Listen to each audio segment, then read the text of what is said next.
Hello everyone, welcome to सुवर्णाज homestyle cooking. आज मी नवरात्री स्पेशल मस्त उपवासाची कुरकुरीत गोड कचोरी बनवणार आहे। तर रेसिपी आवडली तर चॅनलला लाईक, शेअर, सबस्क्राईब नक्की करा। तर चला रेसिपीला सुरुवात करूया। साहित्य इथे सगळं पहिलं रेडी करून ठेवलं आहे। तर आता पहिले आपल्याला राजगिरीच्या पिठामध्ये चिमूटभर मीठ घालून छान असं घट्ट मळून घ्यायचं पीठ। तर आता मी थोडं थोडं पाणी घालून पीठ मळून घेते। पीठ मळताना काळजी घ्यायची की पीठ आपलं पातळ नाही झालं पाहिजे, नाहीतर आपल्याला कचोरी बनवतानाही येत बरोबर। पीठ छान असं घट्ट मळून झालं आहे। तर इथे मी 5 मिनिटांसाठी भिजत ठेवते आणि तोपर्यंत कचोरीचं स्टफिंग रेडी करून घेऊया। तर आता स्टफिंग बनवण्यासाठी इथे अर्धा चमचा तूप घालायचं। तूप थोडंसं गरम झालं की लगेच 1 वाटी खिसलेलं खोबरं घालायचं। तर आता मी खोबरं घालून घेते 1 वाटी खिसलेलं। गॅसच्या लो फ्लेमवरतीच हे छान असं परतवून घ्यायचं आणि खोबरं परतवून झालं की लगेच आपल्या आवडीनुसार ड्रायफ्रूट्स घालायचे। तर इथे मी बदाम, पिस्ता, मनुके आणि गोडसाठी 1 चमचा साखर घालायची। आपल्या आवडीनुसार जास्त गोड आवडत असेल तर जास्तही घालू शकता। अगदी 5 मिनिटच हे गॅसच्या लो फ्लेमवरतीच परतवून घ्यायचं। तर आता आपलं बॅटर छान असं रेडी झालं आहे स्टफिंगसाठी। तर पीठही छान असं भिजलं आहे आपलं राजगिरीचं। तर आता आपण कचोरी बनवायला सुरुवात करूया। आता कचोरी बनवण्यासाठी मी इथे थोडंसं पीठ घेते। छान असा गोळा करून घ्यायचा, वरतून तूप लावायचं म्हणजे पीठ हाताला चिटकत नाही। आणि अगदी मोदक बनवताना आपण जसा उंडा रेडी करतो तसाच बनवून घ्यायचा आणि वरतून आपलं कचोरीचं स्टफिंग घालायचं। जेवढं बसत असेल तेवढं घालायचं म्हणजे कचोरी आपली खायला अगदी छान लागते।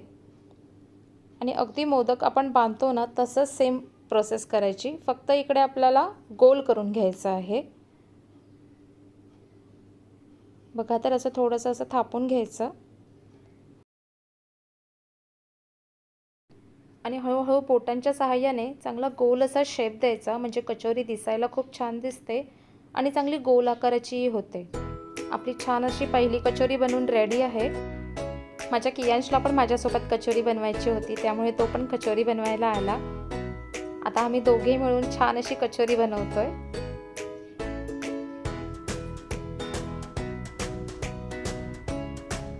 अशाच प्रकारे आपल्या सगळ्या कचोऱ्या बनवून घेऊया आता।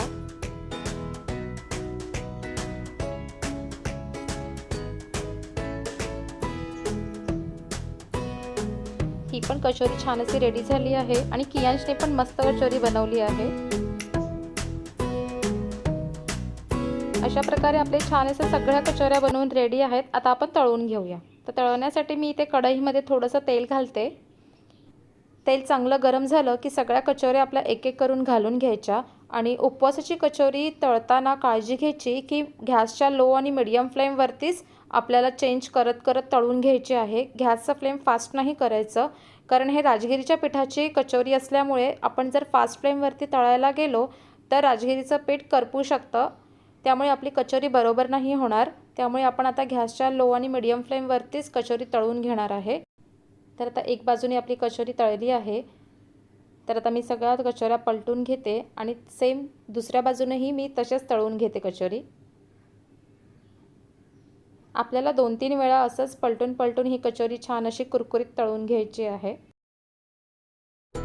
कचोरी छान अशी तळली आहे। आपली एक बॅच रेडी झाली आहे मस्तपैकी। बघा तर किती छान दिसतात आपल्या कचोऱ्या। इथेच मी आता एका ताटामध्ये काढून घेते आणि आपली सेकंड बॅचही रेडी करून घेऊया। आपली छान अशी कुरकुरीत उपवासाची कचोरी बनवून रेडी आहे। रेसिपी आवडली तर सुवर्णाज होमस्टाईल कुकिंगला लाईक, शेअर, सबस्क्राईब नक्की करा आणि बेल आयकॉनवर प्रेस करायला विसरू नका, म्हणजे जेव्हा माझे नवीन व्हिडिओ येतील तेव्हा आपल्यापर्यंत नक्की पोहोचतील। लवकरच नवीन व्हिडिओमध्ये भेटूयात, तोपर्यंत थँक्यू, बाय बाय।